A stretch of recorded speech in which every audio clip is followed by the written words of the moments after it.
do festim virtual, assim, a primeira coisa que me veio à mente, assim, pô, eu vou falar sobre poesia, que é um assunto que eu gosto.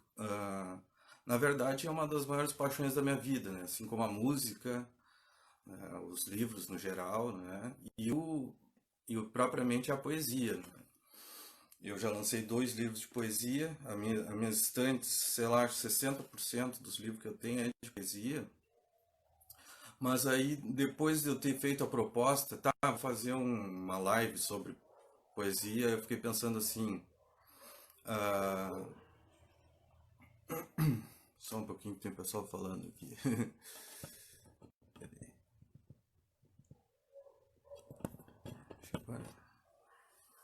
Tá?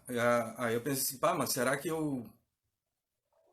a partir do momento que eu pensei, tá, não, eu vou falar, é uma coisa que tá no meu cotidiano, tá na minha vida, aqui, inclusive aqui tem toda a minha papelada, que eu tô sempre escrevendo alguma coisa, rabiscando alguma coisa, né? Coisa boa, às vezes é meio raro, mas sai de vez em quando, alguma poeminha mais ou menos, e eu posto nas minhas redes.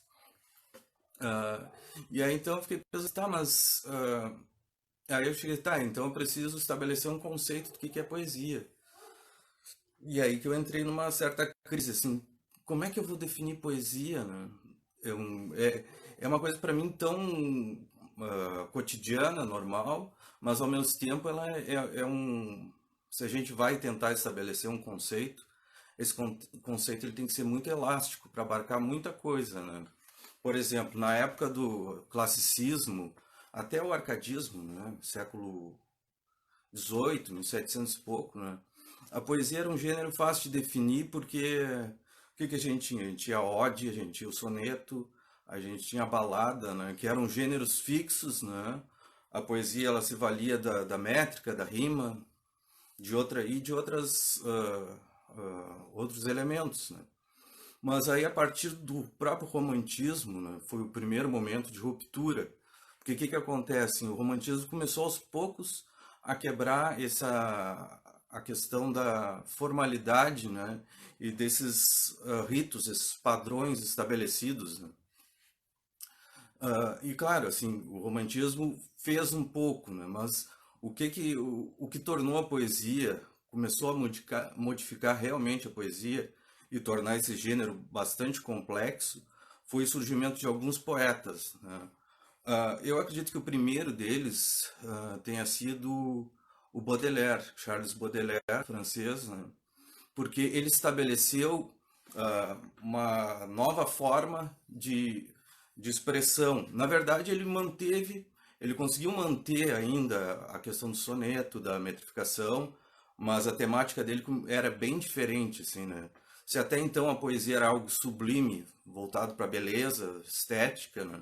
O Baudelaire ele começou a trabalhar com outros conceitos, conceitos negativos, como falaria o Hugo Friedrich, que é um teórico alemão, né? Que seria a verdade, né?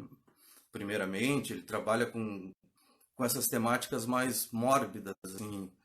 Para citar um exemplo assim de um poeta nacional, assim, mais ou menos parecido, seria o Augusto dos Anjos. Claro, o Augusto dos Anjos já é da o que a gente chama de pré-modernismo aqui no Brasil, já veio bem depois e provavelmente leu Baudelaire, né? Mas o Baudelaire foi um desses primeiros a romper com essa questão da estética, da beleza da poesia, né? Ele começa a trabalhar sei lá, com metáforas que trazem cadáver e traz fala de prostitutas e tal, né? Outro poeta também que rompeu esse paradigma foi um dos primeiros, assim, desses que de certa forma começaram o que a gente chama de modernismo, né? Eles vieram antes do modernismo, mas sem eles não existiria modernismo. Outro poeta norte-americano, o Walt Whitman, né? Que ele era jornalista, né? Os primeiros livros dele eram era uma poesia bem convencional. E aí, a partir de um certo momento, ele resolveu criar uma persona, né? O Walt Whitman, escritor, o Walt Whitman, persona poética, e, e uma nova estética, uma nova forma de estabelecer o verso. Ele para mim ele é um dos precursores do verso livre, e isso lá na metade do século XIX, né? E ele praticamente não foi aceito na época, assim, ele vendia de porta em porta os livros dele, né? E hoje ele é tido como o maior poeta norte-americano, assim, como um dos grandes monumentos, né? Da mesma forma, quase um Shakespeare para a Inglaterra, né? Mas o início foi difícil. E na verdade o início é sempre difícil para todos os poetas. O gênero lírico a gente pensa assim, porque não vende, né? É um gênero meio marginalizado, mas na verdade ele sempre foi marginalizado, ele sempre foi um gênero menor, não vou dizer menor em termos de qualidade, porque para mim ele supera, dependendo do poeta, supera até os romancistas e tudo, né? Sem querer causar nenhuma divisão e tal, né? Mas, por exemplo, se a gente pegar um poeta, o italiano Ungaretti mesmo, né? Um dos livros mais importantes dele é Alegria, que é um título até meio ambíguo, porque os poemas são bem melancólicos, né? Ele fez uma tiragem de 80 exemplares, né? Ou seja, a poesia sempre foi um gênero meio deixado de canto, assim, né? Com raras exceções, a gente tem, por exemplo, aquele poeta beat, o Allen Ginsberg, com o livro Uivo. Aquele livro assim foi um sucesso editorial, assim, mas são raras exceções, assim, a poesia sempre foi essa coisa bem de nicho mesmo, né? E de certa forma eu acho que não vai mudar muito isso, né? Ah, e assim um aspecto positivo, né? O poeta Ezra Pound ele até fala que assim, um dos aspectos positivos, né, de toda essa situação da poesia é que, por exemplo, a poesia ela não se vende, né? Como é que eu posso dizer assim? Os poetas não precisam fazer concessão para atrair um público, porque na verdade o público já é pequeno, né? Então é diferente do romance, né? Por exemplo, tem o romance norte-americano, aquele romance mais comercial e tudo, né? Mas é muito difícil ter uma poesia comercial. Então a poesia, nesse aspecto, esse lado mais, como é que eu vou dizer, marginalizado dela, é um aspecto positivo, porque o poeta não está preocupado em vender, em ser best-seller, porque a gente sabe que isso não acontece, né? Então, o mais importante é a questão da linguagem, né? De estabelecer alguma forma de originalidade, né? Bom, mas voltando então, então, a partir dessa, vou retomando essa questão assim da evolução da poesia, né? A gente estava lá no Walt Whitman. Outro autor que a gente pode citar também é o Rimbaud, que também fez algo assim ainda no século XIX, né? E a gente teve depois o modernismo, né? Que aí veio quebrando tudo, né? A poesia se tornou bastante vanguardista, né? Experimentou de diversas formas, houve assim uma troca, né, no modernismo, porque o que acontece? O romance começou a pegar elementos da poesia e a poesia começou a pegar elementos da prosa, né, tornando ela mais uma linguagem oral e tudo, né? Então, hoje em dia é muito difícil, assim, por causa disso, estabelecer o que seria a poesia, né? Eu até tenho aqui um livro do Otávio Paz, que é o Arco e a Lira. Desculpa, gente, eu estou um pouco nervoso ainda. É minha primeira vez, você sabe, né? E aqui ele fala, eu vou citar só algum trecho aqui, tá? O que ele fala sobre a poesia. A poesia é conhecimento, salvação, poder, abandono, operação capaz de mudar o mundo. A atividade poética é revolucionária por natureza, exercício espiritual.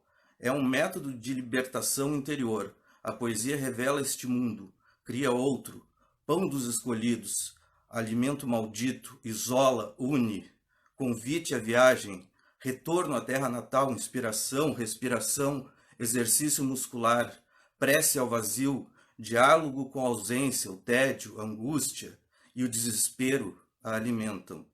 Oração, ladainha, epifania, presença, exorcismo, conjuro, magia, sublimação, compensação, condensação do inconsciente, expressão histórica de raças, nações, classes, nega a história, em seu seio todos os conflitos objetivos se resolvem e o homem finalmente toma consciência de ser mais que passagem. Bom, essa teoria que esse trecho aqui ele se estende por mais uma página inteira, né? Eu só li um pedacinho. Obrigado, pessoal, pelo feedback aí, né? Só não vou falar um por um aí, porque senão eu vou me atrapalhar, já estou meio atrapalhado aqui. Então, assim, ó, o que eu queria dizer? Com o advento do modernismo, com as vanguardas, né, a poesia abarcou várias coisas, né? E chegou a um ponto, né, que ainda me valendo do Otávio Paz, né, que foi o ocaso das próprias vanguardas. Chegou um momento assim que a poesia já não tinha para onde ir, né? Ela chegou num limite, né? Por exemplo, a gente teve a poesia concreta, a poesia surrealista, né? Essa poesia mais visual, que o concretismo começou lá com Mallarmé, né? Então, hoje a gente vê esse momento do ocaso das vanguardas, já não tem mais tanto para onde ir, né? O que a gente consegue fazer hoje, por exemplo, eu que ainda tenho essa coisa de escrever, né? Ainda tenho essas veleidades poéticas, né? E pretendo lançar mais um livro e tal, né? Colher tudo isso daí, tudo que essa tradição nos deu, né? E tentar fazer algo no mínimo original, assim, né? Mas, assim, eu vou dar uns exemplos de poesia, né? Primeiramente, vou dar uma poesia bastante lírica, com um aspecto formal interessante, e depois vou mostrar uma coisa um pouco mais crua, tá? Eu não sou muito bom na leitura, mas vou tentar fazer o meu melhor aqui. Vamos lá, então. É do livro da Cecília Meirelles. Esse daqui vem 2 livrinhos, Viagem e Vaga Música. Uma poeta que eu adoro. Tá? É Canção o nome do poema. Vamos lá, então. Pus o meu sonho no navio, e o navio em cima do mar. Depois abri o mar com as mãos para o meu sonho naufragar. Minhas mãos ainda estão molhadas, do azul das ondas entreabertas, e a cor que escorre dos meus dedos colore as areias desertas. O vento vem vindo de longe, a noite se curva de frio, embaixo da água vai morrendo meu sonho dentro de um navio. Chorarei quando for preciso, para fazer com que o mar cresça, e o meu navio chegue ao fundo e o meu sonho desapareça. Depois tudo está perfeito, praia lisa, águas ordenadas, meus olhos secos como pedras e minhas 2 mãos quebradas. Eu acho que nem precisa comentários, assim, que é uma poesia que ela fala por si, né? As imagens que ela usa, a imagem do mar, né? Eu acho muito bonito esse verso, esses 2 versos aqui.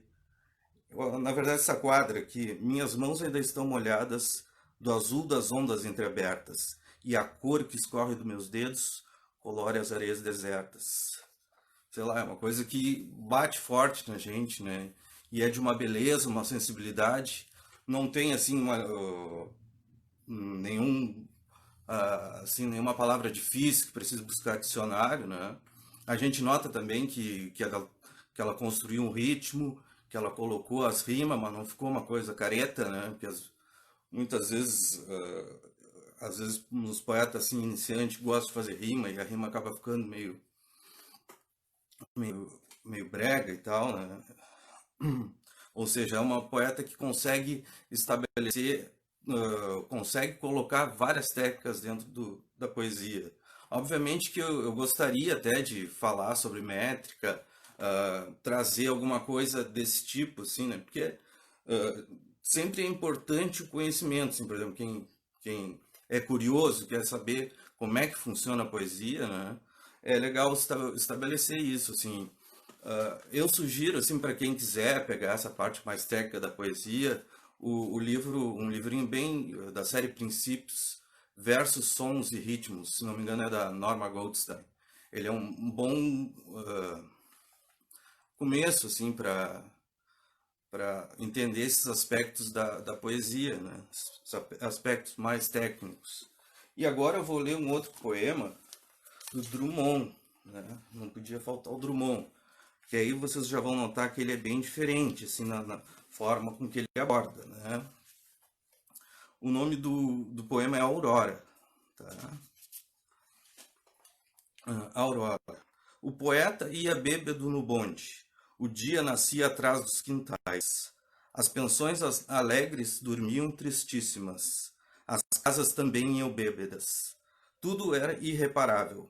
Ninguém sabia que o mundo ia acabar. Apenas uma criança percebeu, mas ficou calada, que o mundo ia acabar às 7h45. Últimos pensamentos, últimos telegramas. José, que colocava pronomes. Helena, que amava os homens. Sebastião, que se arruinava. Arthur, que não dizia nada. Embarcam para a eternidade.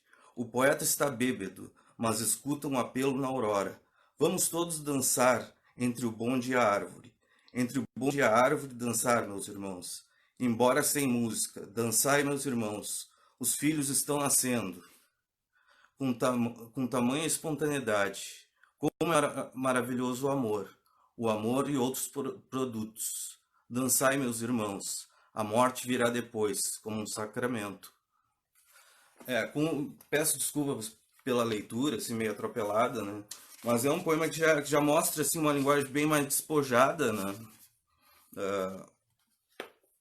O poeta ia bêbado, ele usa essa palavra bêbado, não usa bêbado, tá? Não foi um erro da minha leitura, né?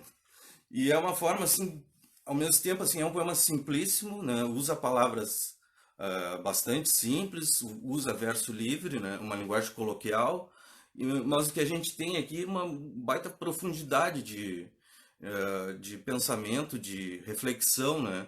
Ou seja, ele está pegando um dos temas mais importantes para mim da literatura, é um tema que eu adoro trabalhar, que é a questão da finitude, né?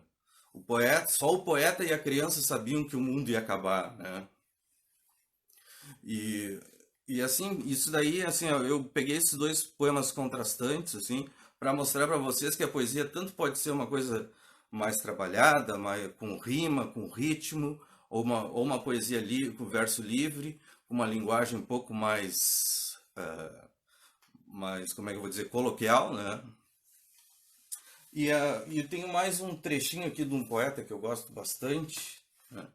Que é o Bertold Brecht, esse livro aqui. Agora acho que saiu outra edição por outro tradutor, né? É um poeta muito bom e eu acho que hoje em dia vale muito a pena ler ele, assim, ele está muito atual, assim, porque ele era um cara bastante atuante na política e tudo, né? E o Bertold Brecht já está num patamar da antipoesia, né? Que a gente poderia colocar o Nicanor Parra, né? E vários outros poetas assim que faziam com que a poesia se tornasse uma coisa, queriam que a poesia fosse para todo mundo, né? Assim, ou seja, eles utilizavam uma linguagem bem referencial, uma linguagem simples, né? Para que essa poesia chegasse às pessoas. E ainda assim, mesmo com essa, vamos dizer, concessão, né? Ele conseguia um alto nível de qualidade, assim, nessa simplicidade, né? E aí eu vou ler um poeminha bem curtinho aqui do Bertold Brecht, que é A Fumaça. Tá? Esse eu acho que eu não vou me atropelar porque são pouquinhos versos. A Fumaça. A pequena casa entre árvores no lago. Do telhado sobe fumaça. Sem ela, quão tristes seriam casas, árvores e lago. Esse é o poema, ele é bem curtinho, simples, objetivo, né? E ele tem toda uma profundidade aqui, né? Porque, na verdade, o que acontece, assim? Ele está falando desses elementos da natureza. Árvore, lago, né? Casa, árvore, lago, né? E aí ele fala da fumaça. E a fumaça, ela se remete ao ser humano, né? Então, ou seja, é um poema que exalta que por mais que a natureza seja bela, né? O principal elemento dessa natureza, ainda é o homem, né? Ou seja, a fumaça está ali representando o homem, né? Que faz com que essa natureza seja, sei lá, ela tenha valor, né? Então, assim, ah, é muito complicado fazer uma introdução, assim. Antes eu queria dar um alô aí pro pessoal que tá, que tá falando aqui, né, se eu fico só olhando o que vocês escrevem, eu me atrapalho aqui. O Daniel Baz, o Deco, o Fábio Amaro, o Rafael Furquim Zolan. Uma boa noite a todos, obrigado pela presença aí, fico muito feliz, né? Então, assim, nessa meia hora é muito difícil, é um tema mega complexo, a questão da poesia, né? Ela é assim, se a gente vai estabelecer um conceito, é um conceito elástico, é infinito, né? Da mesma forma que o próprio Otávio Paz, ele cita inclusive que o livro Ficções do Borges, que é um livro de contos, ele de certa forma, ele coloca num patamar de poesia, né? Então, assim, ó, é um assunto maravilhoso, assim, dá para falar 10 horas, né? E, assim, eu acho que a conclusão que eu queria chegar com vocês e tal, é que, assim, a poesia, ela pode se valer desses vários aspectos. A gente pode ter uma poesia bem simples, né? Ah, quase espartana, assim, a gente pode ter um haikai, a gente pode ter uma poesia bastante complexa, que é um dos poetas que eu admiro muito, que é o T.S. Eliot. A gente pode ter uma poesia ainda com aspectos formais, né? A gente tem um poeta atual, Glauco Matoso, que ele tem uma linguagem bem subversiva, fala bastante sobre sexo, né? Sexualidade, né? Mas ele utiliza soneto, né? Então, assim, o que esse o substantivo poesia abarca é imensurável, assim. E sei lá, assim, espero que vocês tenham gostado, que se você, quem ainda não curte tanto poesia, que dê uma chance, né? Peguem os cânones, sei lá. Eu citaria o Mário Quintana como um bom começo, o Paulo Leminski, são poemas simples e ao mesmo tempo profundos, né? O Manuel Bandeira também, de uma simplicidade e ao mesmo tempo de uma profundidade marcante. E claro, assim, procurar poesia também estrangeira, né? Eu, por exemplo, leio um pouquinho de inglês, de espanhol e tal, né? Mas eu tenho que me valer de tradução, porque geralmente poesia é um gênero um pouco mais difícil, né, da gente conseguir ler no original, né? E eu acho que é isso então, pessoal. Ah, espero que tenham gostado aí. Fico muito grato aí com a audiência. Estamos com 13 pessoas, eu achei que ia ter umas duas. O Charlie aqui. Um abração, meu amigo.